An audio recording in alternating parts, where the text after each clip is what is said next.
গঙ্গা নদীর কোলে আছে প্রাচীন শহর এক। শোনা যায় অহরহ ঘণ্টাধ্বনি, মহেশ্বরের রাজ। অলিতে গলিতে কত গল্পগাথা, সুদৃশ্য মন্দিরের সারি। সন্ধ্যা আরতি, নৌকাযাত্রা, কত মানুষ রকমারি।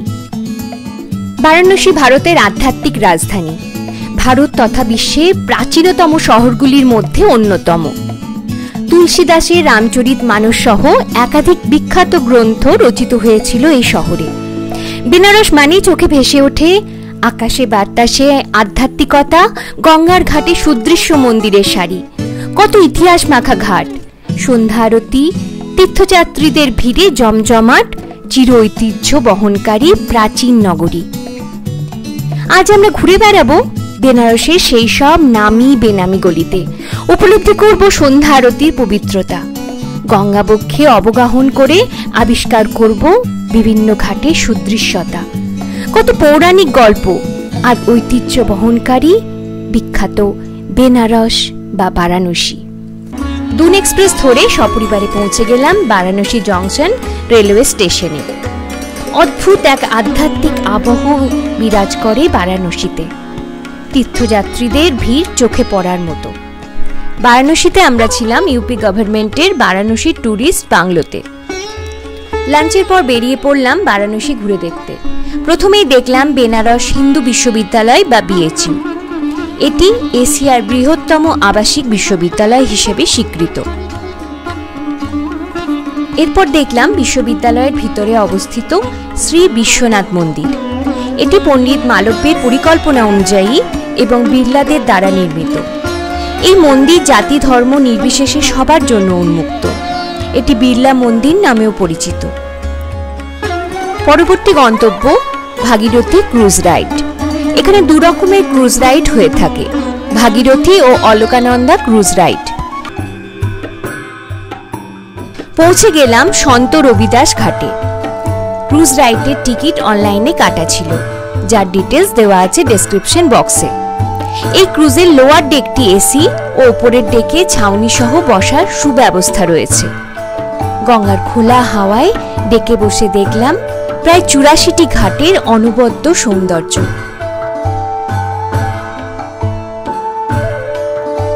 ছোটবেলা থেকে সত্যজিৎ রায়ের অনবদ্য সৃষ্টি ফেলুদার একাধিক গল্পে বেনারসের বর্ণনা পড়ে বারাণসী ঘুরে দেখার ইচ্ছা তৈরি হয়েছিল। কিন্তু বারাণসী ঘুরে বুঝলাম কেন বারবার বাঙালি ফিরে আসে এখানে। আধ্যাত্মিকতা, ইতিহাস আর প্রাচীন সংস্কৃতির স্বাদ পেতে তাই বারাণসী অবশ্যই আসতে হবে।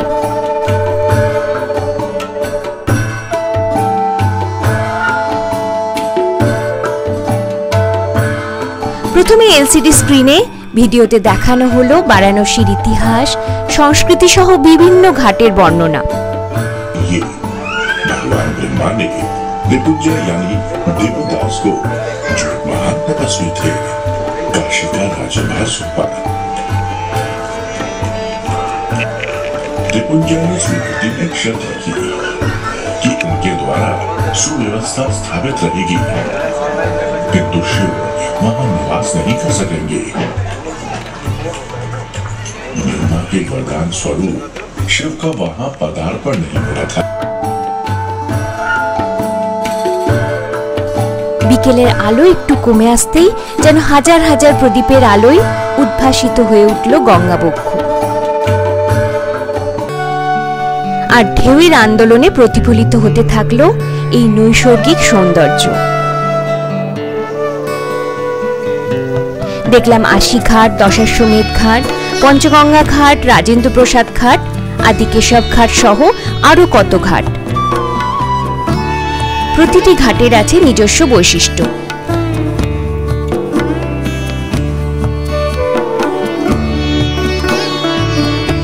দেখলাম মণিকর্ণিকা ঘাট, যা হিন্দুদের শবদাহের জন্য প্রসিদ্ধ। কথিত সতীর দেহত্যাগের পর শিব মণিকর্ণিকা ঘাট দিয়ে বিশ্বনাথ মন্দিরে এসেছিলেন।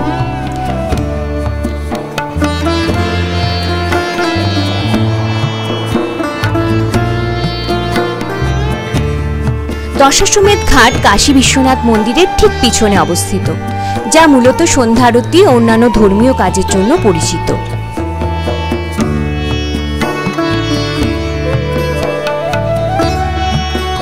দেখতে পেলাম বিশ্বনাথ মন্দিরের সংলগ্ন ঘাট। 2021 সালে মন্দির কমপ্লেক্সের পুনর্নির্মাণ হয় এবং গঙ্গা নদীর সাথে মন্দির সংযোগকারী কাশী বিশ্বনাথ ধাম করিডোরটি প্রধানমন্ত্রী নরেন্দ্র মোদী উদ্বোধন করেন।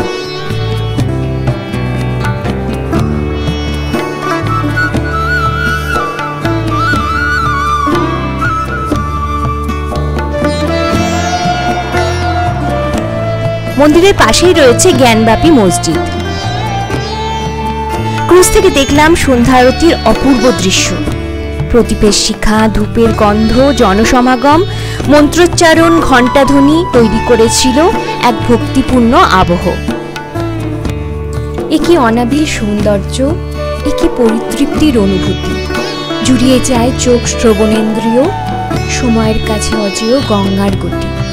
দুপারে কত কথা, কত মন্দিরের সারি। ঘণ্টাধ্বনিতে পাড়ি দিলাম প্রাচীন এ পুরী। সাক্ষী হলাম পুণ্যতোয়ার আধ্যাত্মিক অঙ্গে, প্রণম্য তুমি যুগে যুগে শান্তিদায়িনী গঙ্গে। ক্রুজ থেকে নেমে ঘাটে কিছু সময় অতিবাহিত করলাম, আর এই সুন্দর অভিজ্ঞতাকে সাজিয়ে রাখলাম মণিকোঠায়। বারাণসীতে এলে ক্রুজ রাইড অবশ্যই করে দেখবেন।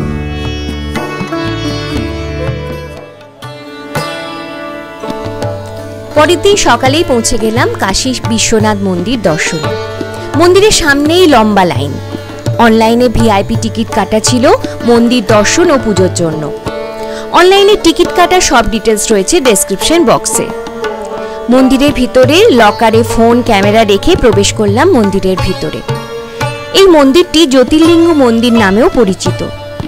মন্দিরের 15.5 মিটার উঁচু চূড়াটি সোনা দিয়ে মোড়া, যা 1835 সালে শিখ সম্রাট রঞ্জিত সিং 1000 কিলোগ্রাম সোনা দিয়ে নির্মাণ করেন।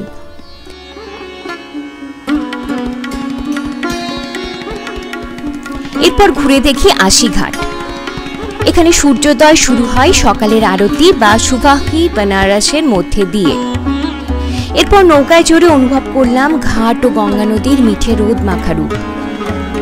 তরঙ্গায়িত গঙ্গা নদীর কোলে ভাসতে ভাসতে মনে পড়ছিল গানের লাইন, करम जिसे पुकारे वो पहुंचा गंगा किनारे, न कर मैली तू गंगा तन धोए मन तो गंदा।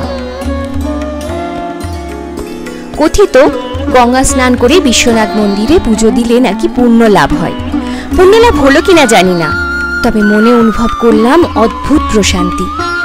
নৌকা থেকে ছড়িয়ে দিলাম পাখির খাবার, আর ঝাঁকে ঝাঁকে ধরা দিল সাইবেরিয়ান পাখির ঝাঁক। স্থানীয় এক রেস্টুরেন্টে লাঞ্চ করে বেরিয়ে পড়লাম দশাশ্বমেধ ঘাটের উদ্দেশ্যে। প্রবাহিত গঙ্গার নির্মল রূপ, সুদৃশ্য ছাতা দিয়ে সাজানো পরিচ্ছন্ন ঘাট, বিশ্বনাথ মন্দিরের শোভা, স্থানীয় দোকানের রঙিন জিনিসের বাহার, পর্যটকদের ব্যস্ততা আর ফটো তুলতে তুলতে শীতের বেলা কিভাবে কেটে যাচ্ছিল বোঝাই যাচ্ছিল না।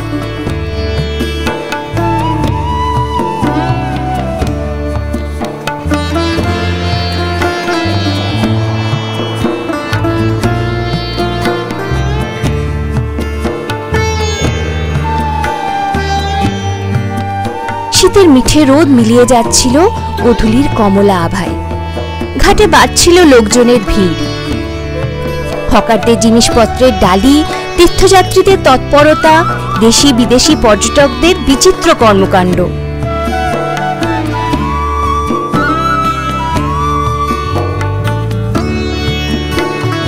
ঘাটটির সাথে দুটি হিন্দু কিংবদন্তি যুক্ত রয়েছে। প্রথমটির মতে ব্রহ্মা শিবকে স্বাগত জানাতে এই ঘাট তৈরি করেছিলেন, এবং অন্য মতে ব্রহ্মা 10টি ঘোড়া দিয়ে অশ্বমেধ যজ্ঞ করেছিলেন এখানে। বর্তমান ঘাটটি 1748 সালে পেশোয়া বালাজি বাজিরাও তৈরি করেছিলেন, এবং পরে 1774 সালে ইন্দোরের রানী অহল্যাবাই হোলকার ঘাটটি পুনর্নির্মাণ করেন। মনোরঞ্জন প্রদর্শনে পারিপার্শ্বিক পরিবেশ হয়ে উঠেছিল প্রাণবন্ত। ছোট বড় সকলেই উপভোগ করছিল অদ্ভুত এই পরিবেশের সান্নিধ্য। মিলিয়ে এলো দিনের শেষের আলোটুকু। শুরু হলো তৎপরতা বহু কাঙ্ক্ষিত সন্ধ্যা আরতির। ঘাটের সমস্ত সিঁড়ির ধাপ ভরে উঠল পর্যটক সমাগমে। ঘাটটি অগ্নি প্রদীপ দিয়ে আলোকিত করা হলো। পুরোহিতরা শুরু করলেন চিরাচরিত আচার অনুষ্ঠান। মন্ত্র স্তোত্রের সাথে শুরু হলো আরতি। শঙ্খধ্বনিতে ধ্বনিত হলো পবিত্র পরিমণ্ডল। তৈরি হলো এক অবিস্মরণীয় পরিবেশ। অনুভূত হলো আধ্যাত্মিকতার সাথে বারাণসীর সমৃদ্ধ সাংস্কৃতিক ও ধর্মীয় ঐতিহ্যের পূর্ণ জাঁকজমক রূপ। ধূপের ধোঁয়া, ঘণ্টার ধ্বনি, প্রদীপের অদ্ভুত দীপ্তি আর সঙ্গীতময় পরিবেশ সকলকে নিমজ্জিত করল এক নৈসর্গিক পরিবেশে। ভুলেও ভোলা যাবে না এই অভিজ্ঞতা।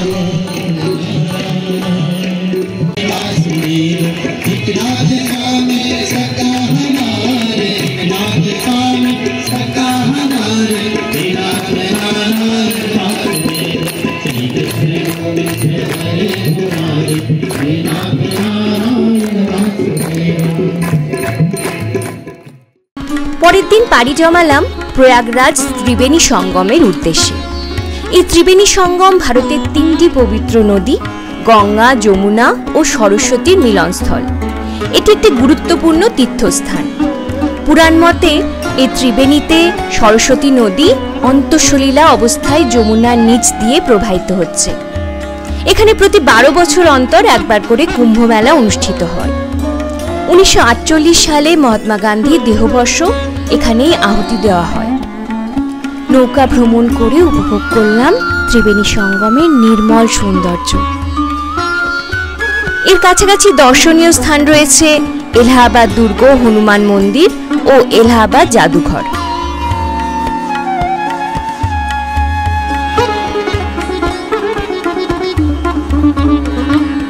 এই সঙ্গমে অনেকে ধর্মীয় স্নান করেন পুণ্য লাভের উদ্দেশ্যে। খাবার ছড়িয়ে দিলে এখানেও ভিড় করে পরিযায়ী পাখির দল। পাখির ডাক আর জলের বয়ে চলার শব্দ তৈরি করে এক অপূর্ব ঐকতান। গঙ্গার বুকে কাগজের নৌকার মতো ভেসে বেড়াচ্ছে সাদা পাখির ঝাঁক। লম্বা রাস্তা পেরিয়ে তারাও শুনতে এসেছে এই প্রাচীন শহরের গল্পগাথা।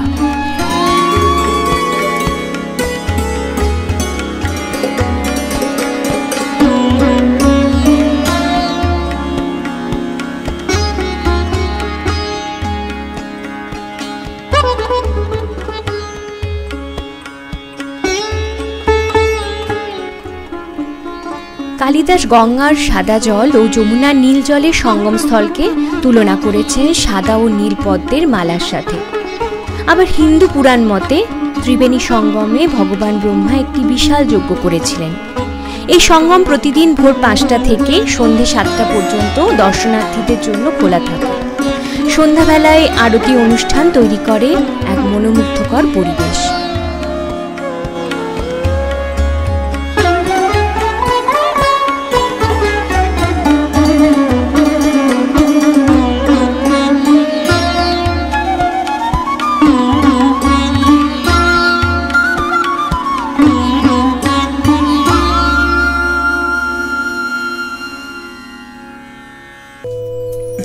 লাঞ্চের পর দেখতে গেলাম প্রয়াগরাজ স্বরাজ ভবন।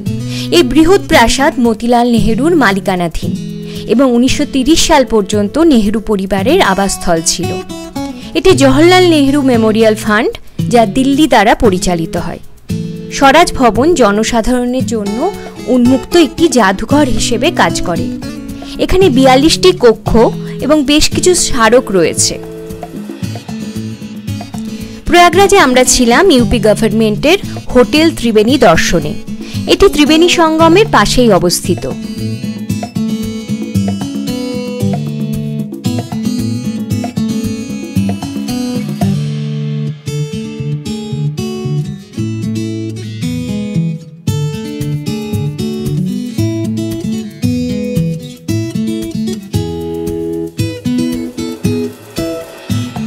সকালে হোটেল থেকে দেখলাম গঙ্গার শোভা। কুয়াশার চাদর ঢাকা গঙ্গার জলে ঝলমল করছিল সকালের রোদ। শান্ত, পবিত্র, দূষণমুক্ত পরিবেশে খুঁজে পেলাম পরবর্তী কাজের জন্য উৎসাহ আর অনেকটা পজিটিভ এনার্জি। আধ্যাত্মিকতাকে সঙ্গী করে বিভূতি এক্সপ্রেস ধরে ফিরে এলাম কলকাতায়। উপলব্ধি করলাম বাঙালির কাছে কেন এত জনপ্রিয় বারাণসী।